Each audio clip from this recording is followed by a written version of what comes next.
హైకోర్టులో వచ్చినటువంటి original order ఇప్పుడు ఏదైతే ఆర్డర్ వచ్చిందో సాయంత్రం లోపు తెలిసిన తర్వాత ప్రభుత్వం న్యాయ నిపుణులను కలిసి ఏం నిర్ణయం తీసుకోవాలనేది నిర్ణయిస్తుంది. కానీ ఈ లోపు మాత్రం తెలంగాణ ప్రజలకు ఒకటి చెప్పదలుచుకున్నా, ఈ యొక్క తీర్పుతోటి బీఆర్ఎస్ నాయకులు సంబరాలు చేసుకోవాల్సిన అవసరం అయితే లేదు.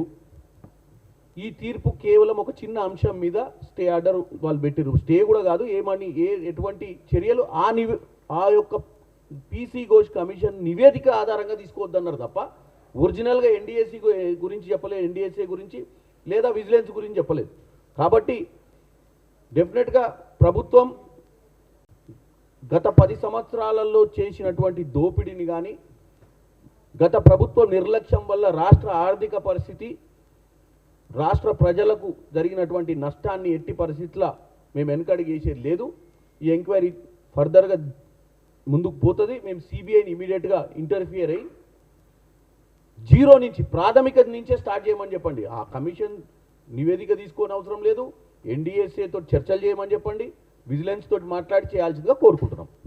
ఇంతవరకు తీర్పు ఏందో తెలియదు ఆయనకు, ఆనందం ఎందుకో నాకు అర్థం కావట్లేదు. మరి అంత కాన్ఫిడెంట్గా ఆయన క్లీన్ చిట్ వస్తుంది అనుకుంటే మన ఢిల్లీ పోయినప్పుడు ఏమైనా మంతనాలు చేసి వచ్చిరా ఏంది? మా మీద ఎట్టి పరిస్థితుల్లో క్లీన్ చిట్ ఇవ్వాలని చెప్పి ఎన్డీఏసీ వాళ్ళతోటో లేకపోతే సెంట్రల్ గవర్నమెంట్ తోటి సిబిఐ కూడా రాకుండా, సిబిఐ కూడా స్టేట్కే రాకుండా దీని మీద ఎంక్వైరీ చేయకుండా ఏమైనా మంతనాలు చేసి, ఎందుకంటే ఆల్రెడీ వాళ్ళ కోసం వీళ్ళు ఎంతో సేవ చేసిరు కదా పార్లమెంట్ ఎన్నికల్లా, దానికి రిటర్న్ గిఫ్ట్ ఏమైనా ఇచ్చిర్రేమని అనిపిస్తుంది మరి హరీష్ రావు గారు ఓవర్ కాన్ఫిడెన్స్ చూస్తుంటే.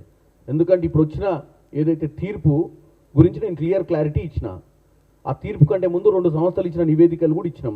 సిబిఐకి ఈ తీర్పుకు సంబంధం లేదు. మేము ఏ రోజు కూడా సిబిఐని ఈ కమిషన్ ఇచ్చినటువంటి రిపోర్టు మీద ఆధారంగా వాళ్ళు వచ్చి వీళ్ళ మీద ఎంక్వైరీ చేయమని చెప్పలేము. మేము సిబిఐ ఒక బాధ్యత గలటువంటి వ్యవస్థ కాబట్టి ఈ సంస్థలు, ఈ ఒక ఎక్స్ జ్యుడిషియల్ ఆఫీసరు, ఒక ఎక్స్ హైకోర్టు జస్టిసు, ఒక సుప్రీంకోర్టు జడ్జు, ఓ లోక్పాల్కి మొట్టమొదటి జడ్జిని పెట్టి మేము ఇది నివేదిక వచ్చింది కాబట్టి వీటన్నిటిని కన్సిడర్ చేస్తూ జీరో నుంచి మొదలు పెట్టమంటున్నాం. మేము ఏ ఒక్క రిపోర్ట్ని ఆధారం చేసుకొని సిబిఐని ఎంక్వైరీ చేయమంటారు. సిబిఐ వస్తే అందరితో డిస్కస్ చేస్తుంది, చేసి వాస్తవాలు నెగ్గు తీర్చాలని చెప్పినాం. కాబట్టి దీనివల్ల హరీష్ రావు గారు మరి జబ్బలు జరుచుకోవాల్సిన అవసరం లేదని నేను అనుకుంటున్నాను.